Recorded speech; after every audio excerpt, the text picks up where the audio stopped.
Hello all welcome back to our channel. అందరూ ఎలా ఉన్నారు? బాగున్నారా? నేను కూడా చాలా బాగున్నాను.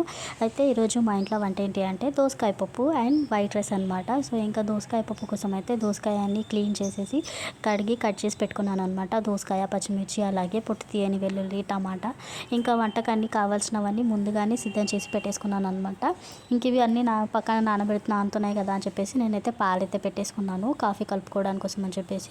ఇంకా మమ్మీకి నాకు అయితే కాఫీ అయితే కలిపేసుకొని ఇంకా కాఫీ అయితే తాగేసాము.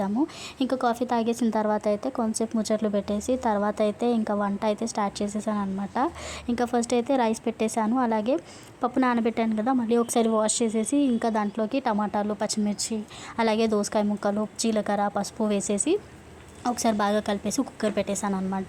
ఇంకా వంట అయితే చేసేసిన తర్వాత అయితే నేనైతే లంచ్ అయితే చేసేసాను. ఇంకా లంచ్ చేసిన తర్వాత అయితే కొంచెం ఎడిటింగ్ వర్క్ ఉండే, ఇంకా అది ఎడిటింగ్ చేసేసుకున్న తర్వాత అయితే నేనైతే వాటర్ బాటిల్స్ అయితే ఫిల్ చేసేసాను. ఇంకా వాటర్ బాటిల్ ఫిల్ చేసిన తర్వాత ఈవినింగ్ అయితే కొంచెం పని ఉంటే బయటికి వెళ్ళామన్నమాట నేను, డాడీ. బయట అయితే వెదర్ చాలా కూల్గా చాలా బాగుండే అనమాట నేను ఈవినింగ్ అయితే. అండ్ ఇంకోటి ఏంటంటే ఫుల్ ట్రాఫిక్ ఉండే మేము వెళ్ళిన టైంకి. ఫ్యాన్ కొనడానికి కోసం అని చెప్పేసి వెళ్ళామన్నమాట, బట్ తీసుకోలేదు. ఫైనల్గా చూసేసి అయితే వచ్చాము. ఇంక ఇంటికి వచ్చిన తర్వాత అయితే వెజ్ ఆమ్లెట్ ఇంకా పెరుగు రైతా అయితే తిన్నాను అనమాట. చాలా బాగుంటుంది. ఈ రైతాలో ఆనియన్స్, చిల్డ్ రైతాలో ఆనియన్స్ వేసుకొని తినాలి, చాలా టేస్టీగా ఉంటుంది. వెజ్ ఆమ్లెట్ ఎంతమందికి తెలుసో కామెంట్ చేయండి. అంతే ఈ వీడియోకి బాయ్. మరి ప్లీజ్ సబ్స్క్రైబ్ చేసుకోండి.